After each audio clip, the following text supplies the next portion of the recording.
Hold that against her in either case. No, I left. But she left in 1992, 30 years ago, in the first wave of the economic refugees. She graduated from Cal Poly Pomona with a degree in business, Wright State University with a degree in education, and from Cumberland University with a master's in education. Karel has taught at New Providence Middle School now for 20 years. This is in the Clarksville area. 5 years is in school as the in-school suspension teacher, and 15 as a 7th grade science teacher. This year she's teaching both science and social studies. She met Greg in Long Beach, California at the Civil War Roundtable there, and has helped him start multiple roundtables in Ohio and Tennessee as they lived in those areas. Special areas of her interest include Civil War medicine, the 71st Ohio Volunteer Infantry. See, I knew what OVI stood for. Aren't you proud of it? And the Confederate Home Front. Am I still talking too fast? Sorry. Also, she's working up a talk on the World War II Halsey's Typhoon for a World War II symposium. In her free time, she knits, she reads, she exercises a lot, she hangs out with Greg, and their 3 cats. So welcome to Karel Lee Biggs. I'll also add, it's her birthday. It's my birthday. Where else would I want to We do have a cake. I told you we'd get you a cake. We got you a cake. So anyway, Karel Biggs. Goodness. I'm going to keep this here in case I need it.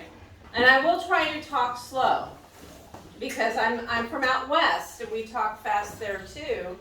And then I have a 55-minute class period. I've got to cover everything with my 7th graders, so I tend to go a little fast.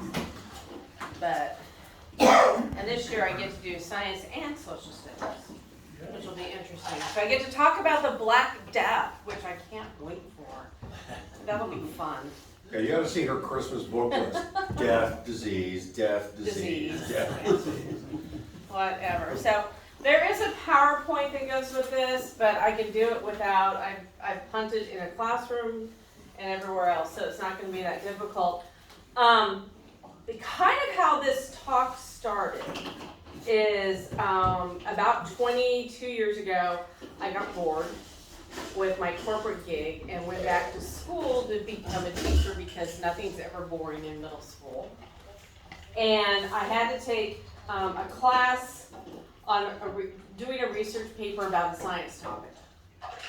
Okay, so everybody's doing topics on like cancer and asthma and stuff like that. And I went to the professor because you had to get it approved. I said, so can I do something about Civil War medicine? And he's like, wow, nobody's ever done anything like that before. I said, okay, so I'm going to do it on quinine. And that's where this talk actually came from. Because I always thought it was one of the other talks that I do is about the Confederate home front and the search for the substitutions. And quinine, as you start reading Southern diaries and letters, you might start picking up on how important quinine was for the home front in particular because of malaria. So during the 19th century, malaria was really one of the most serious health problems in the South. When you read diaries and letters, you see words like fever, ague, A-G-U-E. I may be pronouncing it wrong. It rarely killed adults, but it still had a very debilitating effect on its victims. It caused weakness, headaches, nausea, dizziness, and basic lethargy. It was so common among Southerners that in many cases, if you were expected in certain times of the year to have chills and fevers. And very little mention is made of this unless it's a particularly severe attack. I have been very sick. I've had chills and fevers since September until yesterday. Wrote Eliza Stone Wood of Ucheon County, Arkansas, November 7th of 1862. Many diaries and letters from this time period make reference to fevers and chills and recurring headaches as normal occurrences. Because malaria happened every year they would get sick, and it was just part of life down in the South. Now, the people that were impacted the most were newcomers to the region, pregnant women, and children. These are the 3 categories that suffer the worst attacks of malaria. The high body temperatures, when you get malaria, you get a very high body temperature. With these fevers often cause miscarriages, and many women came to dread pregnancies during the summer and the fall, which was the malaria peak season. There's a quote from a physician from Savannah, Georgia, who wrote that miscarriages were an accident of almost a daily occurrence in our malarious district. So you had very high body temperatures, you had just exhaustion, headaches, nausea, and from my friends who, I had COVID, did not have a bad case, but I had friends who had really bad cases of COVID who had really high body temperatures and lost their hair. So there's a lot of side effects from having a really high body temperature. Now, over time, people did develop an immunity to malaria, similar to getting an injection, like a vaccine from something. I get allergy shots, and they basically give me when I'm allergic to build up a resistance. So the more you're exposed to malaria, the more resistant you are with it. So that's one reason why adults who might have been exposed as children didn't get it as bad. But this is also why immigrants, especially those that have just come to the region, were so affected. New Orleans had a really bad malaria outbreak, and it was the immigrant population that was affected. The African slave population did not suffer from malaria to the extent that the white population did, due to the presence of the sickle cell trait in their blood. The sickle cell is if you've heard of sickle cell anemia, it is where your red blood cell, if you can picture a jelly donut, okay, picture a jelly donut, and your red blood cells look a lot like a jelly donut. They are round, they're red, and they have like a bit of an indentation in them. And that allows your red blood cells to go through all your veins and capillaries, just doing their thing, carrying their oxygen to your cells and taking the carbon dioxide. The people with the sickle cell trait, and it runs in the African American community, their cells are shaped like a sickle. And they don't travel as well, so many of them are tired. Somehow, this trait causes them to be immune to malaria. So if you want to look on the positive side, be a Pollyanna. If you have the sickle cell trait, you're not going to get malaria. You're going to have the problems with oxygen transport, but you won't have malaria. Now, many historians do believe that this factor helped increase the large dependence on slave labor in the Deep South, because whites were unable to withstand the frequent bouts of malaria. Meanwhile, the population of African descent were more or less immune to it. So it's kind of an interesting twist, and not one that a lot of people even know about. Now, how malaria is transmitted, and again, it is still a very prevalent disease today, not in our country, but in others, and it's still transmitted the same way. It is a protozoal infection. It's transmitted to humans by mosquito bites, hence its designation as a tropical disease. But during the antebellum era, however, we didn't know that. It was considered an environmental disease caused by miasmas and swamp air, abundant vegetation, and pools of stagnant water. Now let's think about the pools of stagnant water for a minute. We all know this, that you don't let pools of stagnant water hang around your yard, because what are you going to get? Mosquitoes. And what do mosquitoes carry? Lots of bad stuff. So that's kind of the connection between the two. At the time, they didn't realize it was a mosquito-borne disease. They just thought it was something to do with the water. But as we've gone in further into our science, we've discovered this. Now, the geography of the southern United States, in particular that of the South Carolina Lowcountry, was a perfect breeding ground for mosquito that carried this infection. And unfortunately, the same land also offered the most riches to those willing to settle there and risk the frequent attacks of malaria.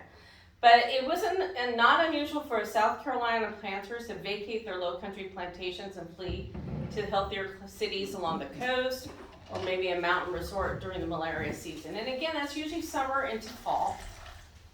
Now, at the time, the best treatment available to reduce the fevers and other symptoms of malaria was quinine. And quinine comes from the cinchona species of trees, which are native to the Amazonian area of the Andes, from Colombia to Bolivia. And I know one person in this room that's been on the Amazon. My husband, he grew up in South America, part of his childhood, and he's toured the Andes and the Amazon when he lived in Peru. So, cinchona or quinine bark was used by the natives and by the Jesuit missionaries as early as the 1600s to alleviate fevers. And it was kept very secret for a long time. The missionaries didn't want to share this. But in 1820, a French scientist, Pierre-Joseph Pelletier, he isolated the quinine alkaloid in the bark and named it quinine. He was a pioneer in the study of plant alkaloid chemistry, and working with another scientist in 1817, he isolated chlorophyll, which is responsible for photosynthesis. And one of the units I teach in 7th grade is all about photosynthesis, so I know a lot about chlorophyll. But he's one of the big pioneers in botany. And alkaloids are basically organic compounds that induce various effects in medicines, including painkillers. Now, some of you might know of a very popular painkiller that's very similar to quinine, also made from tree bark, and we'll get into that a little bit. So, at this point, methods were soon developed to extract the quinine from the bark to market it as an antimalarial drug. And quinine was obviously and quite easily the most popular drugs used in the American South, and was sometimes referred to as bitters due to its bitter taste. Now, this past weekend, I was at a birthday party for some friends, and they had a cooler of, you have the soda pops, and they had a tonic water, and I can't remember the brand name, but it has quinine in it. If you find this in lots of tonic waters, you find this in bar mixes, quinine's still out there. We don't take it as a malarial drug as much, but it's still out there, and it's often called bitters. So when you go to a very posh bar to get a cocktail, the bitters that they're putting into your drink are related to quinine. So I have, unfortunately, really good pictures of quinine bottles and medicine. With the advent of the American Civil War, however, you have the U.S. General in Chief Winfield Scott and his famous Anaconda Plan, which was to envelop and blockade the southern states. And he had a twofold with this plan. The first thing was he wanted a powerful movement of both land and river forces down the Mississippi, setting up ports, railheads, basically cutting off the Confederacy. He wanted to implement this portion of the plan late in the fall after the return of the frost to kill the fevers below Memphis. So even some of the war plans are being affected by malaria, because you don't want your troops getting it, because if they get it, they're useless, quite simply. The other phase of the plan consisted of a strict blockade of the seaboard in order to prevent the Confederacy from importing goods. I had to do a talk on substitutes, and there's a great quote in that particular talk that we imported everything from a cradle to the grave in the Confederacy. And that's quite true. We did import because it was so much cheaper down here to grow the cotton and sell it overseas and bring goods over than it was to develop the manufacturing base. So this plan was referred to as the Anaconda Plan, after the snake, which squeezes its prey. And his critics ridiculed the idea, but the blockade portion of the plan was implemented and would serve to deprive the South, which imported all those goods, pretty much of a means to conduct war against the United States. Now, one of the first things that was put on the contraband list, of course, was medicine. And many felt this was an incredibly barbarous act. It affected northern prisoners as well as southern armies and civilians. And even as late as 1864, some doctors in the American Medical Association meeting in New York attempted to get the restrictions on medicine going into the Confederacy lifted in the name of humanity. Now, the proposal was tabled indefinitely, so this never did happen. So medicines were very much on the list of things that could not be sent down. Now, the shortage of medicines such as morphine and chloroform were probably felt most acutely on the battlefield. The shortage of quinine hit the home front hard. And the shortage was felt as early as the first summer of the war, and by 1863, quinine was selling from $400 to $600 an ounce when it could be had at all. So the people of the Confederacy were desperate for a solution to the quinine shortage. So there are several ways they got quinine. They attempted to get it through captured medical stores, smuggling and blockade running, trade between the lines, and through the discovery of substitutes. Now, of the four, the capture of medical stores was obviously the least effective, especially as the war dragged on and the tide turned against the Confederates. Medical supplies captured in the field also tended to remain with the armies, leaving the civilian population with little relief. Blockade running and smuggling were a bit more effective, small in bulk and high in price. Medicines became a favorite cargo on blockade runners. big profit margins. So the goods on board the Cheshire illustrate the variety of cargo carried on these vessels. 721 bags of coffee, 4,000 sacks of salt, 500 boxes of charcoal tin plates, 38 casks of pickles, 75 crates of earthenware, 2 cases of cotton twists, 5 bales of twine, 60 bales and 2 packages of blankets. I always thought that was 62. 1 case of pins and needles, 1 package of drugs and cotton lint, 1 bale of bunting, 1 bale of counterpanes, a case of bottles, and 12 boxes of block tin. So you could make a lot of money on quinine and other medicines because of the size.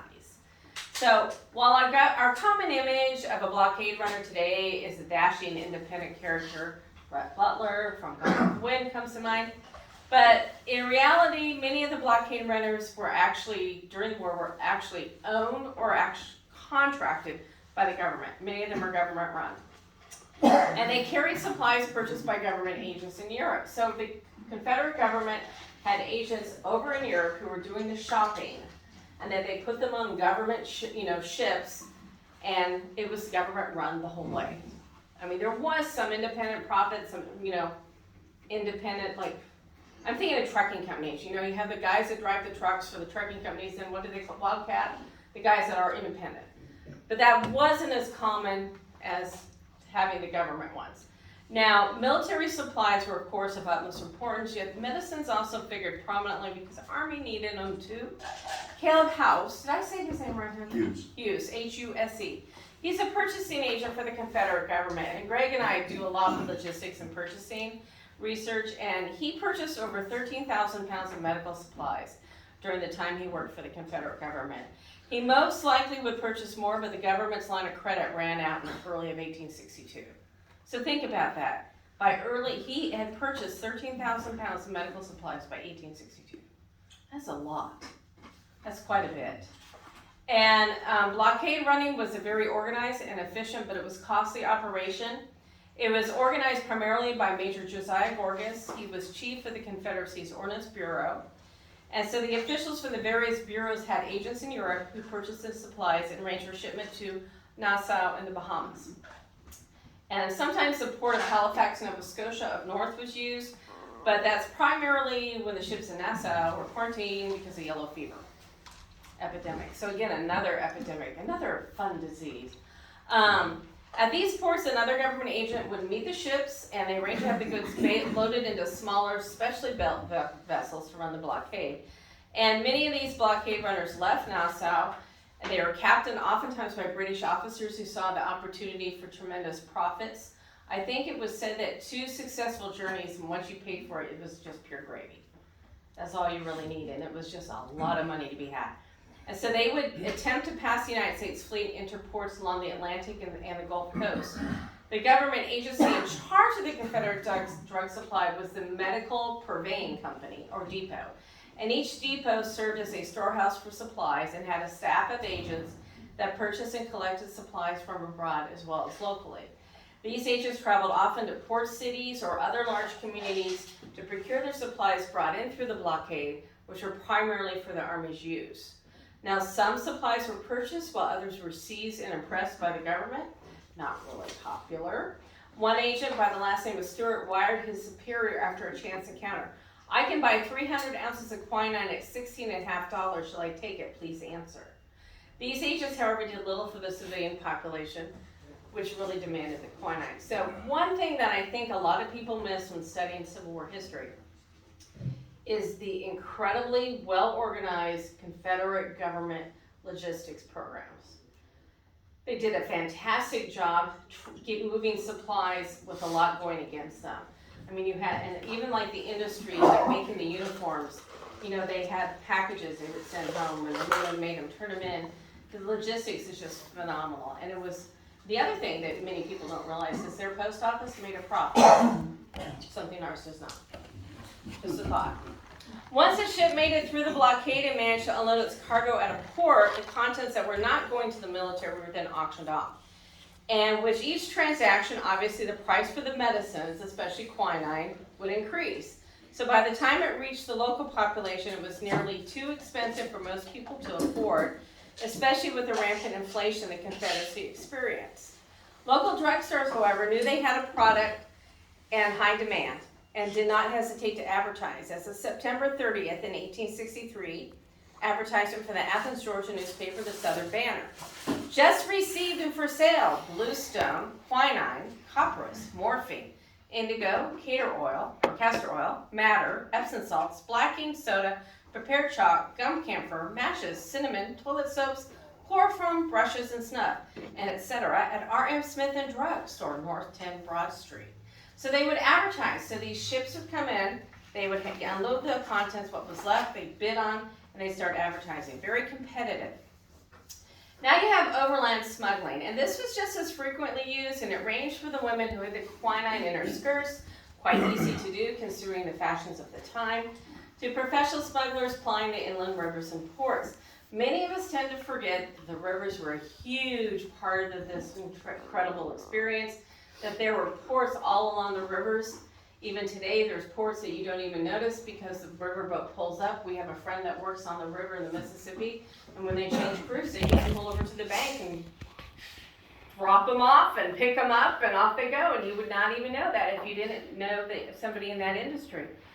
But there was a lot of, the rivers were a big deal as well as overland. So many women of prominence, including daughters and wives of politicians and wealthy planners, they were engaged in the process of smuggling drugs, and even children were known to have hidden drugs inside the heads of their dolls.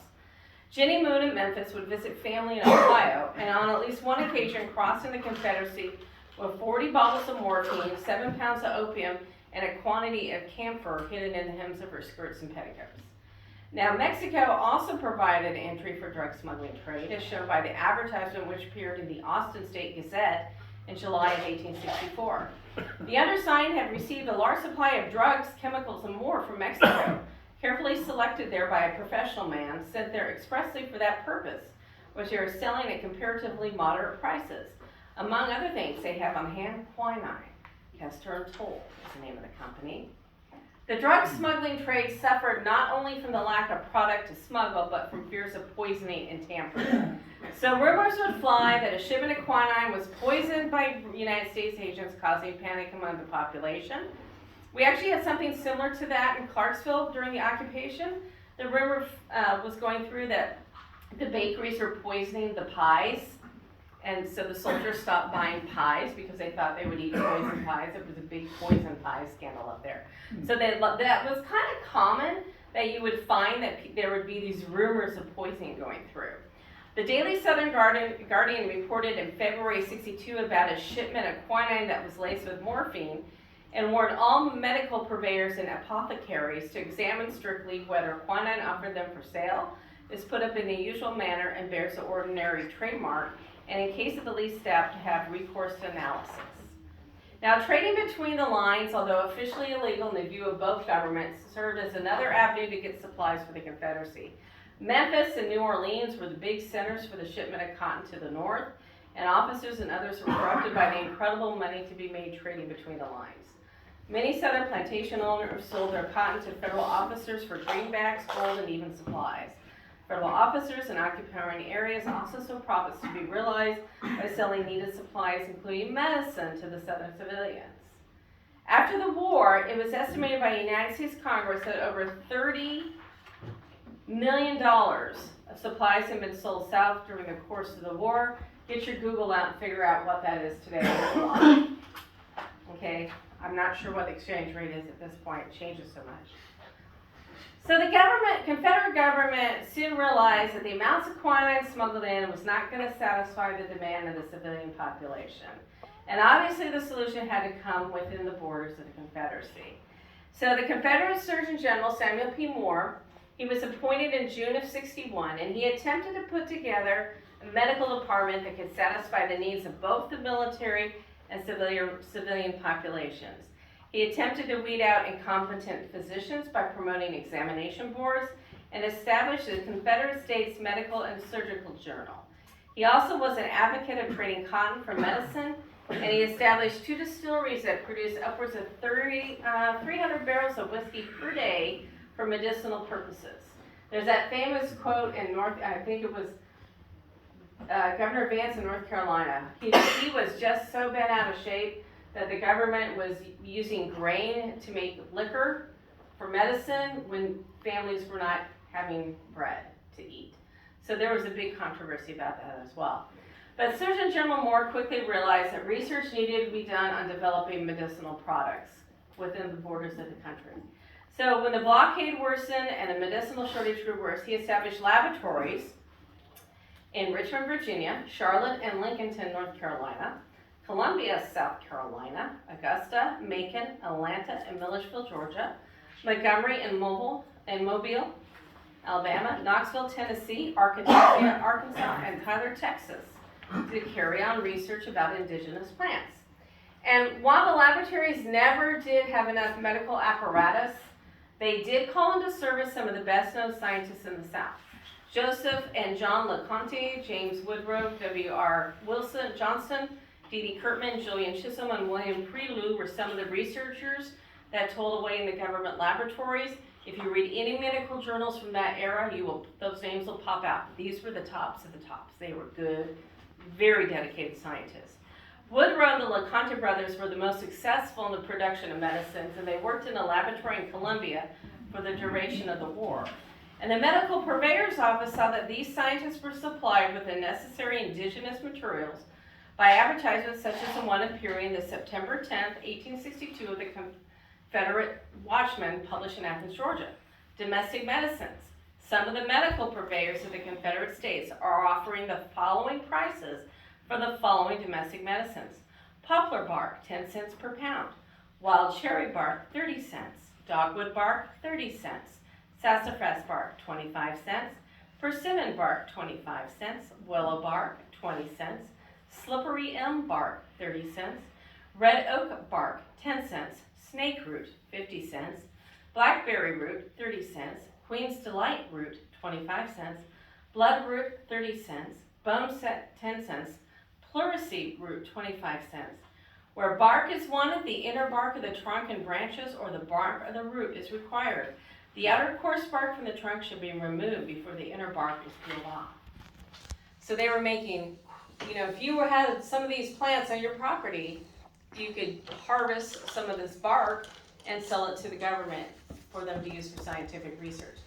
Now, Moore was also fond of printing and distributing pamphlets all over the South, promoting indigenous medicinal substances of the vegetable kingdom and urging their use. And to further the dissemination of this knowledge, he asked Charleston physician Francis Pierre Porcher to prepare a treatise on Southern botany.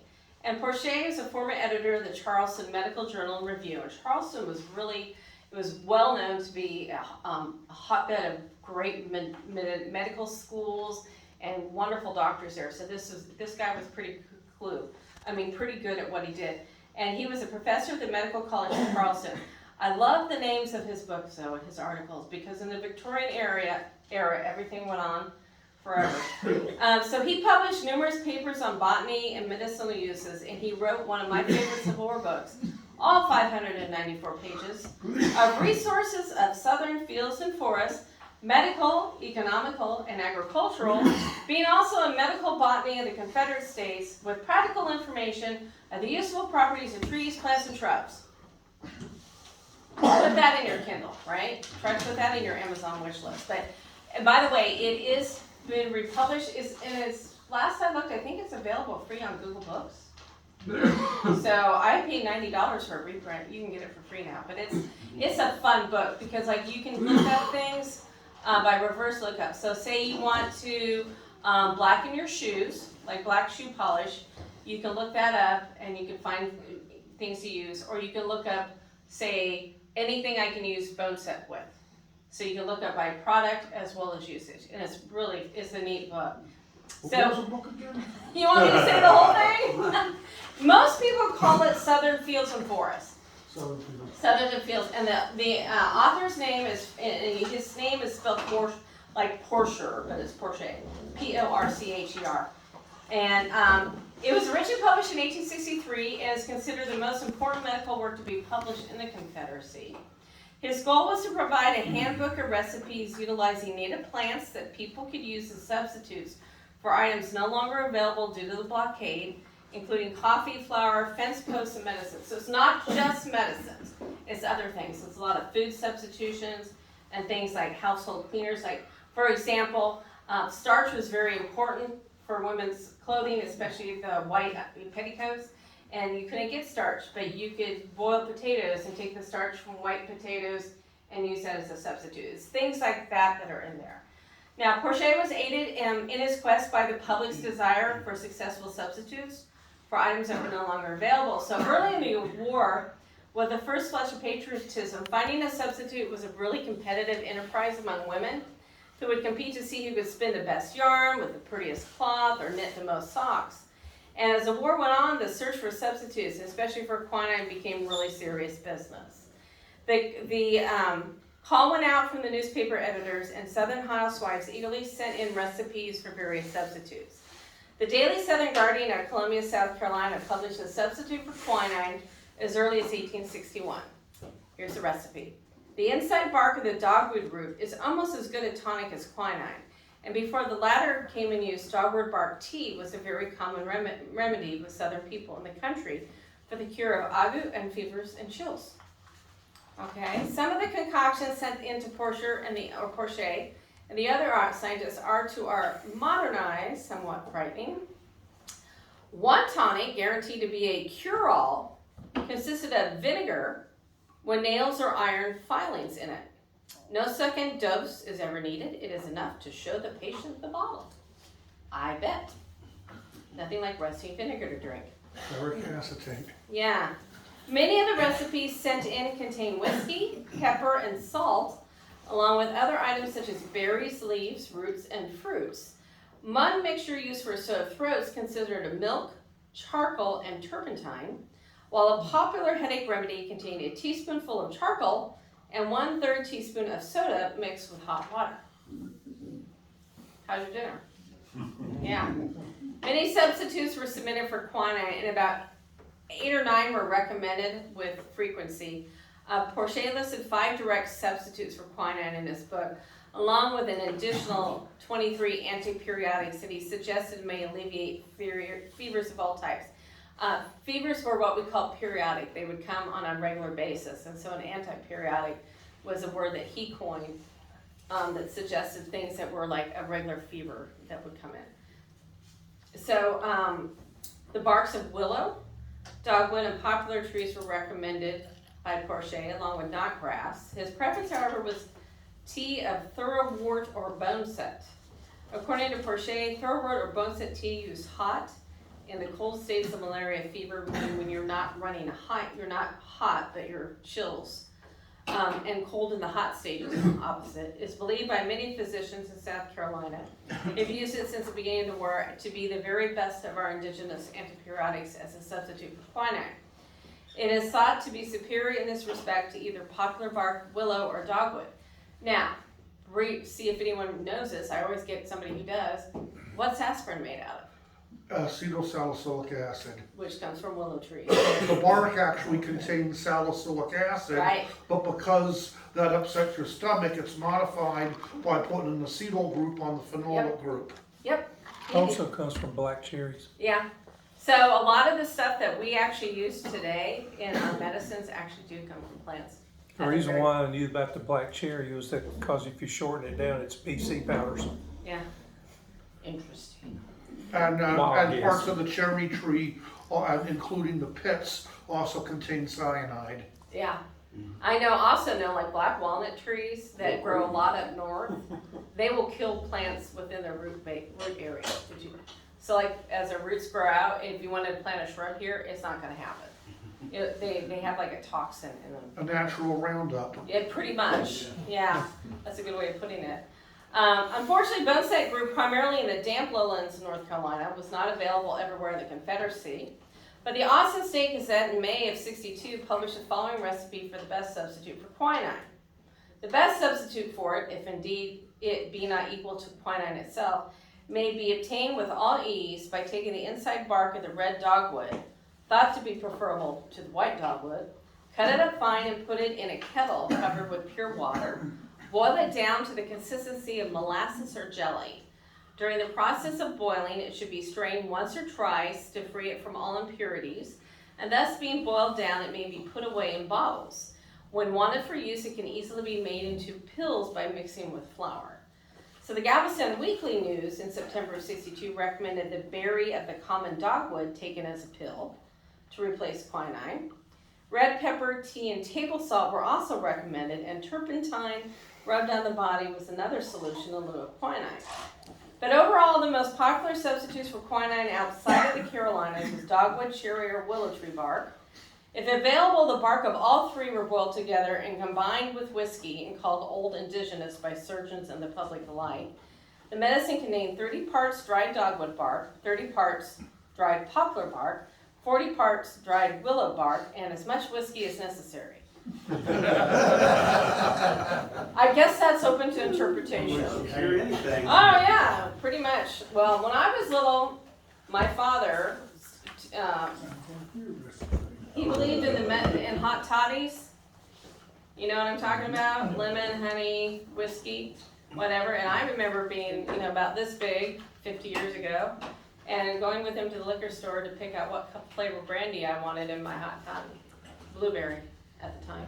That stuff tasted terrible. Yeah, but my dad swore to the day he died that was the best cure for a cold was a hot toddy. And Worked for me that one time. Yeah, he Took gave it to one, you, the next man. day, like nothing. yeah, but his family came from Germany in the 1880s, and that's how he grew up in the Depression in South Dakota. That's what they did, and then he taught me. But yeah, hot toddy will solve a lot. Now, I'm not sure if it fixes anything or you're just not aware how miserable you are, but either way, you feel better. So it was recommended that this be left alone for 14 days. You let it seep, upon which time the dose would be 1 ounce 3 times a day. So I guess your whiskey level really kind of depends. Despite the attempts of both the Confederate government, its scientists, and the public at large, none of the substitutes for quinine ever did the job, as well as quinine itself did. In fact, some of them were actually pretty dangerous. The Richmond Enquirer boasted early in the war that the South need not worry for it had dozens of substitutes. However, towards the end of the war, the same paper conceded that the efforts to procure a reliable substitute for quinine had proved a failure. So when real quinine could be had and was affordable, it was a popular choice. Now, after the Civil War ended, many Southerners turned back to quinine because all of a sudden it became available again and everything was over with, to alleviate the symptoms of malaria. And although the chinoa tree originally was found primarily in South America, by the 1940s it was grown primarily in Indonesia. So when Java was occupied by the Japanese in 1942, the Allies suffered from a quinine shortage similar to the Confederacy, which fueled research for developing and producing synthetic antimalarials. And in 1944, scientists were able to synthesize a quinine alkaloid in the laboratory, thereby ending the dependence on the chinoa species of trees. Now, today, quinine is not used as extensively for the treatment of malaria, but rather to kill the organism responsible for the disease. The problem with the disease is that often the parasite responsible for causing malaria becomes resistant to the drugs used to treat it. And this is a problem with a lot of illnesses. Although chloroquinine phosphate is the most common, effective, and popular drug treatment, it's also one that the parasite tends to be the most resistant to. And most physicians recommend artemisinin-based combination therapies called ACTs, which is a combination of 2 or more drugs that work against the parasite in different ways. If you're interested in trying quinine for yourself, I would recommend a gin and tonic. Tonic water still contains small levels of quinine. This pretty much ends my talk, but I'm going to kind of do a little delve into modern issues.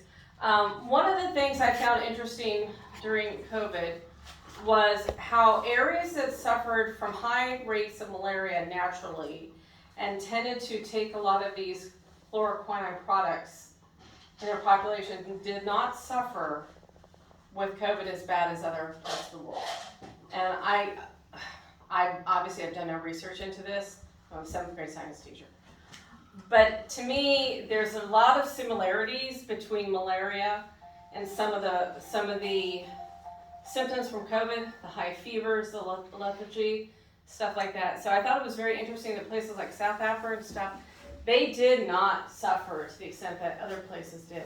And I think there may be something that had to do with the quinine aspect of it. So, but it's a very interesting topic, I think. So there's my reason. Yeah, it's good. Another interesting parallel, although I don't know if a cause and effect has ever been established, that it was found that some of the few people infected with HIV but never developed symptoms, their distant ancestors were survivors of the bubonic plague. I wouldn't be surprised. There's a lot to be said. When you get into the DNA, and we're getting into science geek world here.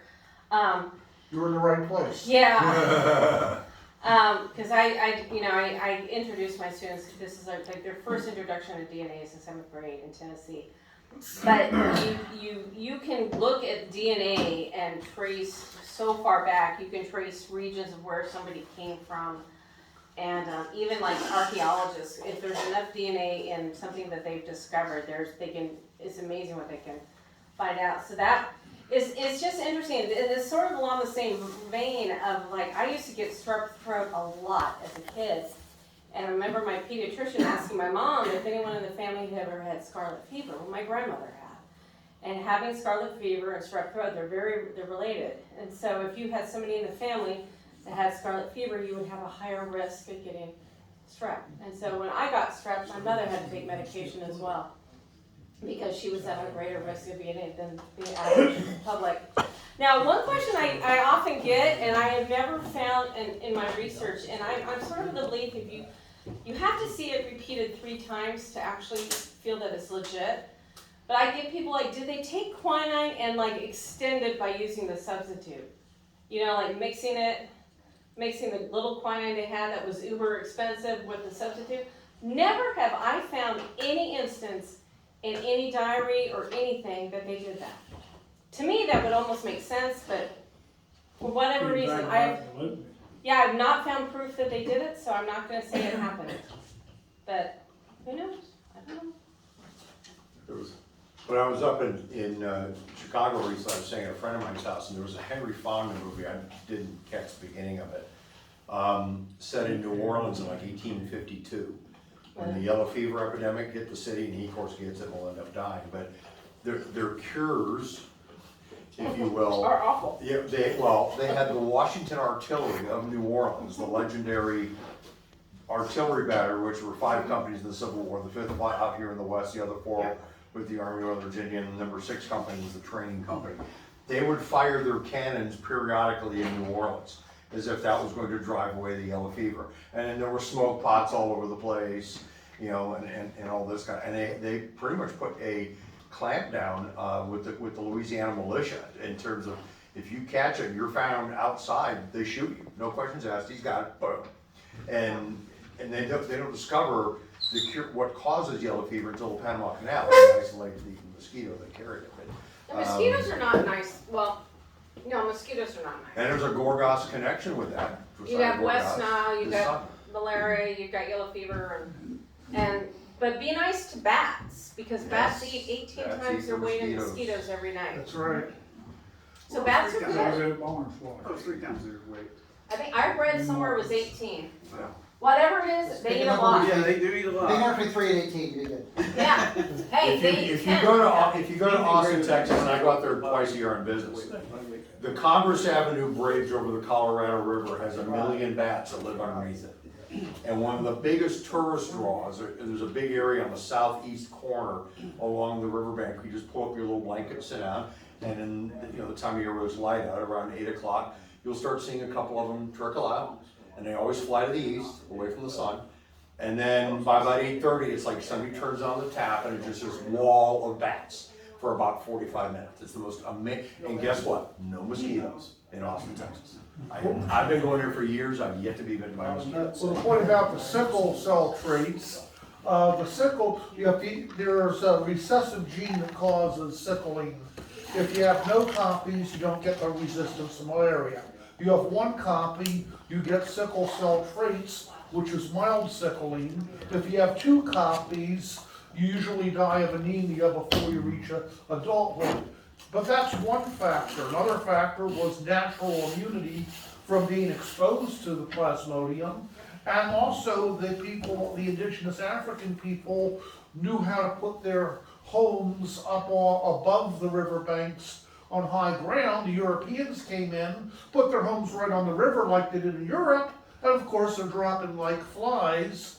And that was relevant to the slave trade, because most of the time if a European went into the interior of Africa, he'd catch malaria long before he'd catch a slave. It was the other Africans primarily who sold the slaves to the Portuguese and other European middlemen who sold them to the New England slave traders, primarily in Rhode Island. And Brazil. Yeah. Well, about half the Yeah. slaves went to Brazil. More than half, it was like 2 or 3 times more out there.